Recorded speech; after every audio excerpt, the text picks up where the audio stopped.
నమస్కారం కృష్ణారావు గారు. ఐవీఆర్ టాక్స్కి పునఃస్వాగతం. ఈరోజు ఐవీఆర్ టాక్స్లో ఒక చిన్న సంశయం. రాజకీయ సమీకరణలు, రాజకీయాల్లో ఉండే వ్యక్తుల్లో ఆశావాదులు వీళ్ళందరూ చాలా ఉంటారు. బట్ రీసెంట్గా మన జనసేన పార్టీలో అతి ముఖ్యుడు, తర్వాత పవన్ కళ్యాణ్కి సన్నిహితుడైనటువంటి బొలిశెట్టి సత్యనారాయణ గారు, ఆయన మరి పార్టీ నుంచి బయటకు వచ్చి దూరంగా ఉంటున్నారు.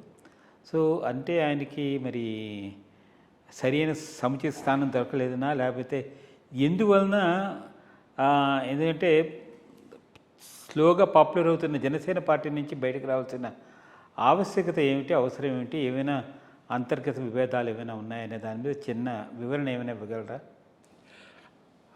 జనసేన పార్టీ ఆవిర్భావం తర్వాత బయటకు వచ్చిన చాలామంది ప్రామినెంట్ కాపు లీడర్స్లో కోర్స్ మొట్టమొదట వచ్చిన ఆయన ఐపీఎస్ ఆఫీసర్ లక్ష్మీనారాయణ కొంతకాలం ఉండి ఆయన బయటకు వచ్చాడు. అట్లయి చంద్రశేఖర్ ఇంకో ఐఏఎస్ ఆఫీసర్ మహారాష్ట్ర క్యాడర్ అతను ఉండేవాడు, అతను కూడా కొన్నాళ్ళు నుండి బయటకు వచ్చేసాడు.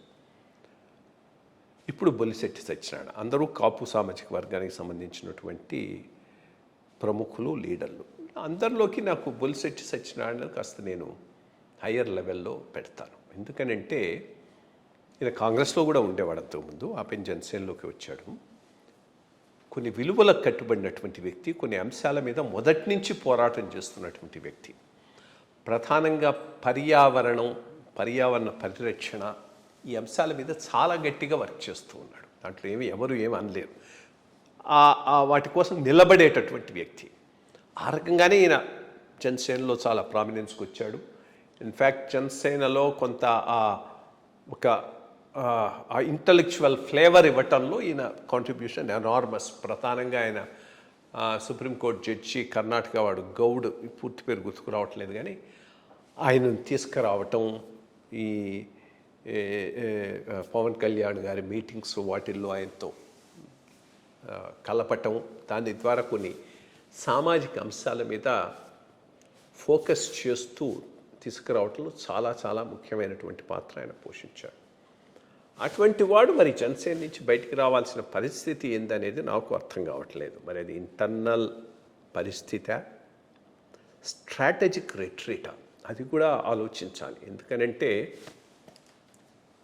ఈరోజు పవన్ కళ్యాణ్ గారికి గవర్నమెంట్లో ఉండటం చాలా అవసరం. ఆయన సర్వైవల్ కోసం, పార్టీ సర్వైవల్ కోసం ఎట్సెట్రా. అప్పుడు ఈ కొన్ని సిద్ధాంతాలు ఇవే అంటే ఆ కాంప్రమైజ్లో కుదరకపోవచ్చు. ఈయన ఆ సిద్ధాంతాలకు కట్టుబడినవాడు. అటువంటి వాడిని పెట్టుకొని ముందుకు పోవటం అని అంటే కొంత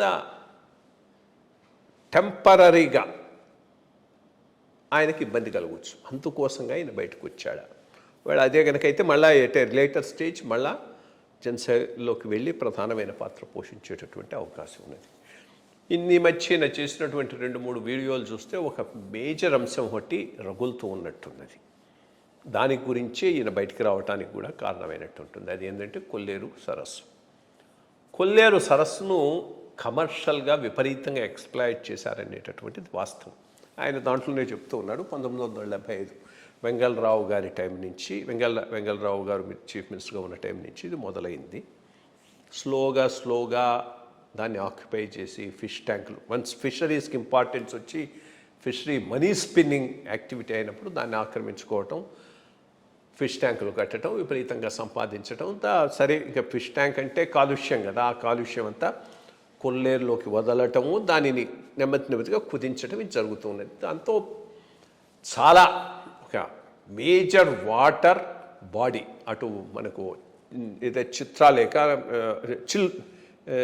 అదే ఒరిస్సాలో ఉంది fresh water, I think it's fresh water tank lake అని అనుకుంటాను. అదో చిల్కా లేక్ తర్వాత అంత పెద్ద లేక్ మనకు ఆంధ్రాలో ఇది కొల్లేరు సరస్సు. ఇంకా సరే కిందికి పోతే పుల్కాట అవి ఉన్నాయి. అటువంటి దానిని విపరీతంగా ఆక్యుపై చేశారు. మరి ఒక కాంబినేషన్, రాజశేఖర రెడ్డి గారు చీఫ్ మినిస్టర్గా ఉన్నప్పుడు దీనికి కొంత వర్క్ జరిగింది. కాంబినేషన్ ఎట్లా వచ్చింది? సుప్రీంకోర్టు గట్టిగా నిలబడింది. ఇది 5th కాంటూర్ దాకా కొల్లేరు రేకును రెస్టోర్ చేయాలి, ఈ లోపల ఏ ఎంక్రోచ్మెంట్స్ ఉన్నా తీసేయాలన్నారు. పొలిటికల్గా కూడా అది రాజశేఖర రెడ్డి గారికి సూట్ అయింది. ఇప్పుడు అది అక్కడ లీగల్ పొలిటికల్ రెండు ఒకటైనప్పుడు ఈజీగా అయిపోతుంది. పొలిటికల్గా వాటిని కొట్టేసి ఎక్స్టెండ్ చేయటం అనేటటువంటిది పొలిటికల్ ఇంట్రెస్ట్ ఆఫ్ రాజశేఖర్ రెడ్డికి అనుకూలమైంది. సుప్రీంకోర్టు కూడా గట్టిగా దాని మీద నిలబడింది. ఈ రెండు కలిసిన టైంలో అప్పుడు ఆ లవ్ అగర్వాల్ని వెస్ట్ గోదావరి కలెక్టర్గా ఉండేవారు. మొన్న నేను చేసిన ఇంటర్వ్యూలోనే ఆయన ముక్తేశ్వరరావు గారిని అప్పుడు స్పెషల్ ఆఫీసర్ కొల్లేరు లేక్ కింద బోర్డు పెడితే ఆయన విత్ ఫారెస్ట్ గిరెస్ట్ అంతా కలిపి డెటనేటర్స్లో బ్లాస్ట్ చేసి ఆ 5th కాంటూర్ వరకు తెచ్చేశారు. అక్కడ ఉన్నటువంటి అన్ని ఫిష్ ట్యాంక్స్ను తీసేశారు. బట్ కొంత తెలుగుదేశంలో ఉన్న సబ్స్టాన్షియల్ ఇంట్రెస్ట్స్ ఈ ఫిష్ ట్యాంక్స్ను ఓన్ చేసేటటువంటి ఇంట్రెస్ట్ రెండిట్లోనూ ఉన్నాయిలేనే, వైఎస్ఆర్సీపీలోనూ ఉన్నాయి, తెలుగుదేశంలో ఉన్నాయి. పొలిటికల్గా చాలా ప్రామినెంట్ ఇంట్రెస్ట్ అవి. వాళ్ళు ఇప్పుడు బాగా పావులు గదుపుతున్నట్టున్నారు. అది 3 కాంటూర్ 3 దగ్గర కుదించాలి, మిగిలినదంతా ఫిష్ ట్యాంకులు పెట్టుకోవడానికి అవకాశం ఇవ్వాలి. దాన్ని ఈయన గట్టిగా వ్యతిరేకిస్తున్నట్టున్నాడు. ఈయన గట్టిగా వ్యతిరేకించినప్పుడు మరి ప్రభుత్వంలో ఉన్నప్పుడు, ప్రభుత్వం ఒక పాలసీ ఉన్నప్పుడు, ఆ పాలసీకి పవన్ కళ్యాణ్ కట్టుబడి ఉన్నప్పుడు ఈయన వ్యతిరేకిస్తూ అక్కడ ఉండలేడు.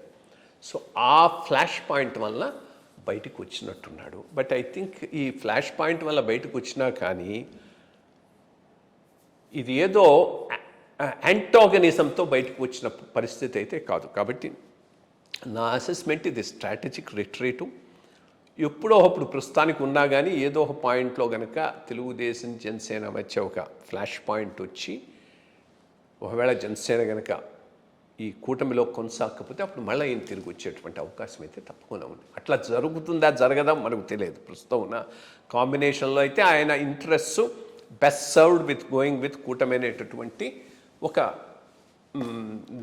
దీంతోనే ముందుకు పోతూ ఉన్నారు ఆయన. అందుకని ఈ పాయింట్లో ఈయన నిలబడినటువంటి పాయింట్కు అక్కడ తావు లేకుండా పోయింది. బట్ ఉన్న వాళ్ళల్లో నేను ఈ జనరేషన్లో ఉన్న కొంతమంది రాజకీయ నాయకుల్లో కొంత నిబద్ధత, ఒక కొన్నిటికి కట్టుబడి ఉండటం, పర్యావరణం మీద గట్టిగా పోరాటం, ఈ విషయాల్లో బొలిశెట్టి సత్యనారాయణ చాలా